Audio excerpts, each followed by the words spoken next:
My CBD products are available online. Click on the link in my description box below.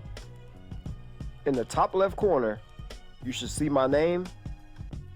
Go to Shop Now and check out everything that's listed. I have everything from body butter to different types of gummies, tea tree oil, black seed oil, eucalyptus, immune defense, pain relief cream, shampoo. I have pre-rolls, flat belly detoxification, beard and scalp oil, hair products, nasal spray, and even sexual enhancements. Go to the website, check it out for me. You can support the channel by purchasing anything from the website. I appreciate you all.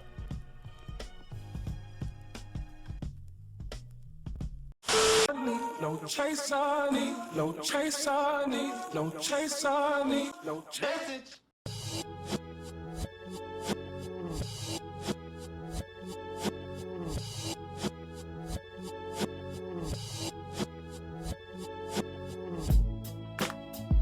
Johnnie Cochran was always an amazing lawyer. It's no disguise. It's no disguise. You see, he was big before the OJ trial. It doesn't fit. If it doesn't fit, He'd been putting in work. you must have quit. But after October 3rd, 1995, that shot him up to rock star status. This brother defended some of everybody. Celebrities like Marion Jones, Jim Brown, Riddick Bowe, Todd Bridges, Diddy, Michael Jackson, even gangsters, and some of our heroes like Geronimo Pratt. Gangsters like Tookie Williams, and many, many Black Panthers. This is just to name a few. Johnnie Cochran was born October 2nd, 1937, from Shreveport, Louisiana. Mr. Cochran has been involved in literally thousands of cases. I'm talking anywhere between a dangerous driver to accused killers. And he is also the only attorney to be honored in Los Angeles, from a civil trial lawyer to a criminal trial lawyer. He's also represented victims and their families in some of the most notorious cases in Los Angeles history. He's won several of the top judgment cases in police negligence in this country's history. And because of his success, he became a target. There were so many attacks on this brother. In a column in the New York Times, best-selling author Gay Talese described Johnnie Cochran as a peerless exponent of racism as a weapon of defense. And in a best-selling book written by author Dominic Doon, wrote, Johnnie Cochran's gotten rich over the years by suing the LAPD for infractions against Black people. Infractions. Infractions, he say. I guess infractions like all of the police brutality, all of the murder, and all of the chaos caused by the LAPD. I guess that's what he's talking about. Infractions, though. Infractions like breaking into a young brother's apartment and killing him, right? Infractions like a brother who got caught speeding and ended up getting killed as his pregnant wife watched. Those type of infractions. I mean, I could sit here and just name stuff all day pertaining to the LAPD. And it wasn't just the West Coast attacking Johnnie Cochran. He was being attacked nationally. This was all over. When he was being retained in New York City by Abner Loiuma, a man who had been beaten and sodomized with a plunger by a police officer in a police station, while other police officers watched and laughed, a New York columnist wrote in the New York Post, "The man who cynically turned West Coast justice on his ear has serviced the guilty and is now poised to do a similar number on New York City." But see, the legend Johnnie Cochran was born to face adversity. He's been doing this for a long time, even as a kid. He was always able to take either side of an argument, of any reasonable statement. Born in Shreveport, Louisiana, where all your friends were black and everybody was Baptist, and your food was fried. We weren't rich in material things, but we were rich in like love and things like that really counted. I said to Mom, I really would like to be a lawyer. That's what I really think I can do. I think that's really my calling. If I can represent people, if I can speak out for somebody, if I can stand up for someone and advocate for them. This is like, I was like 12 years old. My father said, I'm moving my family to California. And that was the best thing ever happened to me. Not that I don't like Louisiana, but the opportunities were such that once I got here, I could do more with the educational system. It's about education, and they stress that in order for you to be all that you can be, you got to have education. Because my parents always said to us that knowledge is power. Not power to control others, but power to control your own destiny.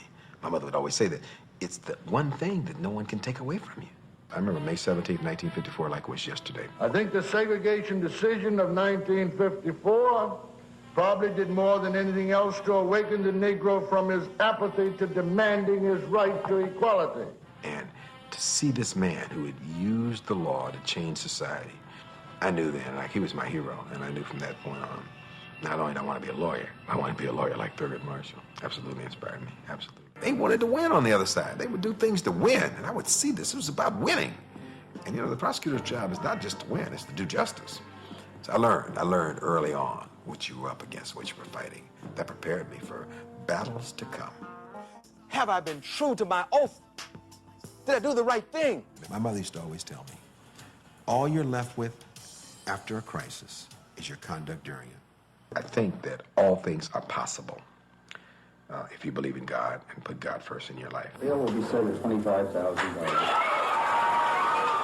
My proudest moment as a lawyer was June 10th, 1997. The day that Geronimo Pratt walked out of court there in Orange County and really out of jail, a free man, after being incarcerated for 27 years. He'd been incarcerated 27 years. He's a marvelous individual, and it was an honor and a privilege to represent him. He started out as a client. He became more than a client. He became a friend, and he became a brother.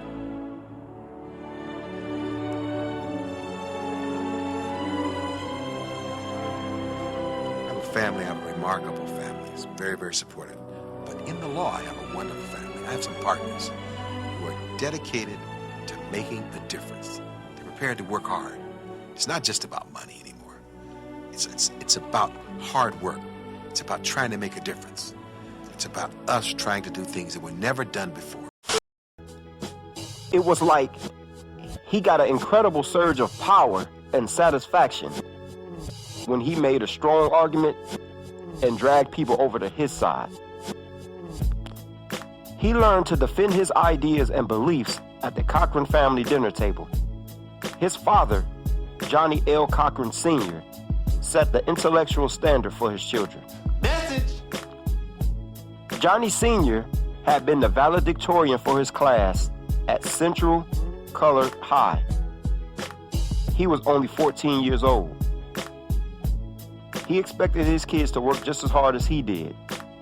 He believed in hard work, and he pushed his kids, pushed them to their fullest potential. His mother, Hattie B. Cochran, was the disciplinarian. If they did something wrong or got out of line, it was mostly his mother who would apply the pressure. May 17th, 1954 was one of the most important days of Johnnie Cochran's life. He was 16 years old, and on that day, the Supreme Court issued its decision in the case of Brown versus the Board of Education of Topeka, Kansas. The court ruled that the long-accepted practice of separate but equal that had legally permitted segregated facilities to exist in this country was unconstitutional. Separate but equal was inherently unequal. This decision marked the beginning of the end to legalize racial discrimination. The man who made that happen was Thurgood Marshall. Thurgood Marshall was the only man besides his father who he idolized. At this time, young Johnnie Cochran didn't know much about being a lawyer, but he worked and he read everything that he could find on Thurgood Marshall. There was not a lot of opportunity in the legal profession for young brothers back in 1963. This was even before the corporate criminal, or general practice known as the token black. Young Johnnie was one of the new blazing hot lawyers in LA. He made about $600 monthly, and he kicked off winning about 16 cases in a row. In the early 60s, Johnnie was winning almost all of his cases. He left the city attorney's office in 1965 and joined the private practice of a black criminal lawyer named Gerald Lenore. They became Lenore and Cochran. And there was no shortage of brothers who needed a lawyer. Most of their clients were black.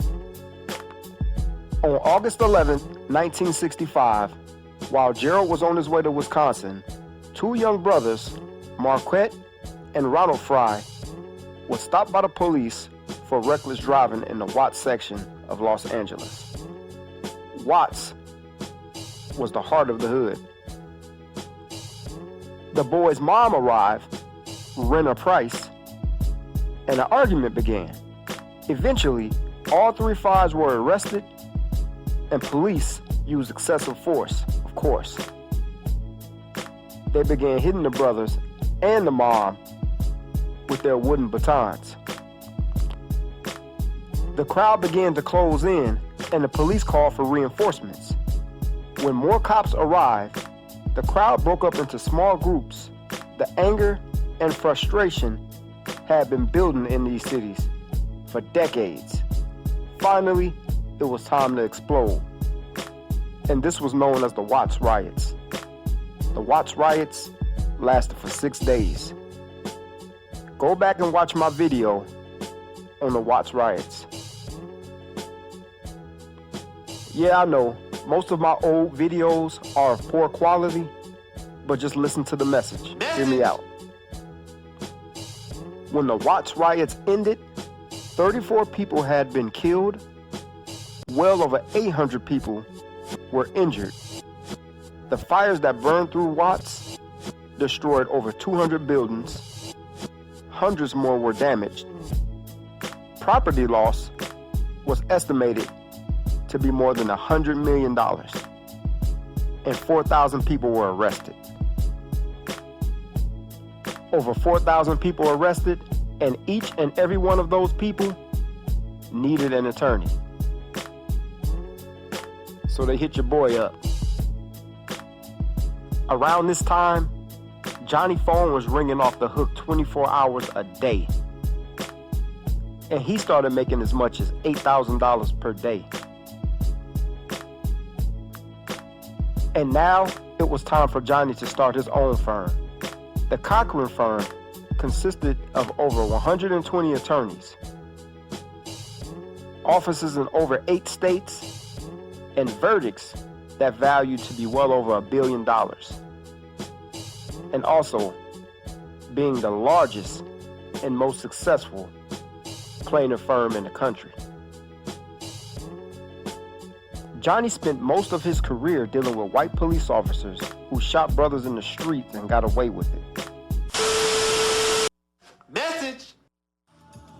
Preparation, preparation, preparation.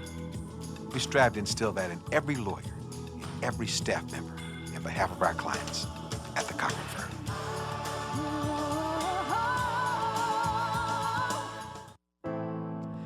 The reason that you are a member of the Cochran Firm is that you share my commitment to excellence to our clients. You've proven to me that you care and you want to do the best job for all of our clients. I love every one of you, or you would not be in this room. I want you to feel the pressure of me looking over your shoulder, because our clients expect the best, and it's our job to deliver. I want you to understand that everything you do is a reflection of the job that I've done in training you in the Cochran way.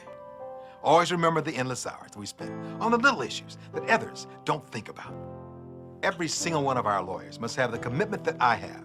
Never think in terms of good enough. Remember that the clients of the Cochran Firm expect the best, and it's your job, it's your honor, it's your duty to fulfill that expectation. The foundation for building the Cochran Firm has been in which we have believed in being the best we can be for our clients. We don't take no for an answer. We go out, we work very hard, we put together a team, lawyers, and staff members, work very hard for the clients, willing to go the distance to be the best they can be for those clients. We never quit, we never back up, we never give up. We do the best that we can all the time. Thanks for watching. Make sure you hit the thumbs up, make sure you subscribe, and let me know what you think in the comment section.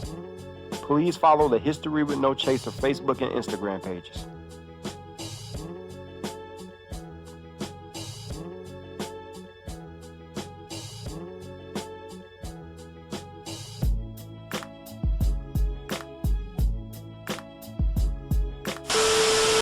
No chase, I need, no chase, I need, no chase, I need, no chase.